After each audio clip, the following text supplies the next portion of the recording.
And welcome back, everyone. Judika Illes is our special guest this hour. She is a spell collector, fortune teller, crisis counselor, and a spirit worker who has magicked herself out of many an emergency situation. She is the author of Pure Magic, A Complete Guide to Spellcasting, and the Element Encyclopedia of 5,000 Spells, the ultimate referent book of magical arts. She lives in New Jersey and workshops across North America. You can visit her online at www.judikailles.com. That's Judika Illes. First of all, Judika, I want to thank you so much for joining us. It's always a great pleasure talking to you. But I have to ask you, where did your interest in spells come from?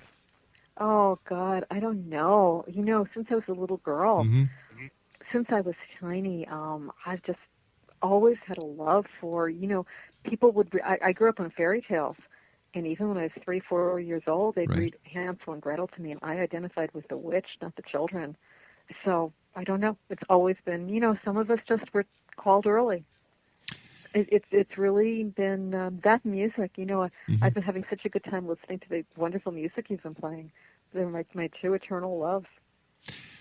Do you think that there will become a time when people will realize that witchcraft is nothing to fear?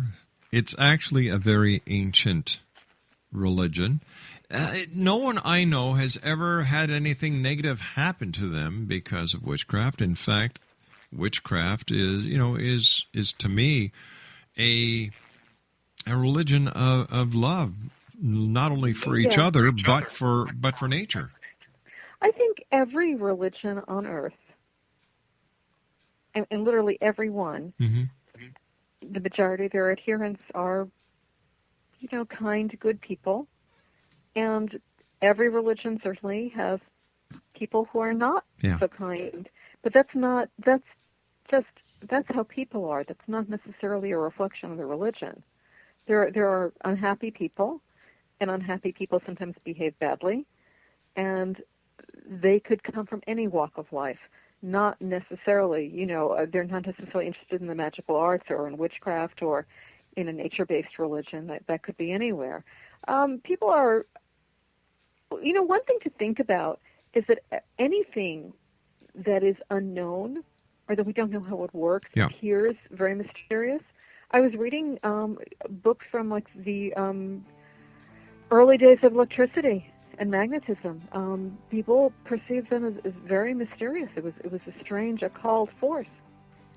So, Matt, who knows? Maybe someday we'll be able to measure the forces that are used in the spell, and it won't even look magical anymore. Judika, you and I have to say so long for now. We've just run out of time. As always, great talking to you. Thanks very much for joining us. My pleasure. I love Thank talking to you, and thanks for talking to us about your new book, Magic When You Needed 150 Spells You Can't Live Without. And Exonation, for more information, www.judikailles.com. Well, that's it for tonight, everyone. I'll be back tomorrow night at 10 o'clock as once again we cross the time-space continuum to this place that I call the X Zone. So until then, always keep your eyes to the sky and your heart to the light. Good night now. I know